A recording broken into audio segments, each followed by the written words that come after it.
কেউ হচ্ছে না ফোন এই লক্ষ্মী পূজার দিনকে। যাই এবার এই শেষ বর্ষে একে বাড়ি থেকে যেভাবে হোক আনতে হবে। এই লোকটা কেন করতে পারে?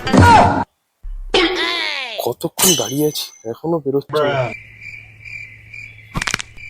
এই লোকটা কি করতে আসছে? দেরি হয়ে গেল, অনেক পুজো বাকি আছে। ঠাকুরমশাই ঠাকুরমশাই আমার বাড়ির পুজোটা করে দিতে। চলো রান্নাটা করে দিতে। ঠাকুরমশাই আমার বাড়ির পুজোটা প্রথমে করে দিন। দেখুন আমার অনেক পুজো বাকি আছে, আপনার দুজনের বাড়িতে পুজো আমি করতে পারবো না। আমি 500 টাকা দিচ্ছি, আপনি আমার বাড়িতে চলুন। ঠাকুরমশাই মানি ব্যাগ রাখুন। এ নিন আপনার বাইকের চাবি রাখুন। এ নিন আমার গাড়ির চাবি। এ নিন আমার যা সম্পত্তি আজ থেকে আপনার। বাপরে, এরা পুজোর জন্য 500 টাকা দিচ্ছে, 1000 টাকা দিচ্ছে, বাইকের চাবি দিয়ে দিচ্ছে। যাই হোক, বাকি পুজোগুলো সেরে চলে আসে। আমার বাড়ি আমার বাড়িতে যাবে। বলেছি তো আমার বাড়িতে যাবে। আমার বাড়িতে বলেছি। কোথায় গেল?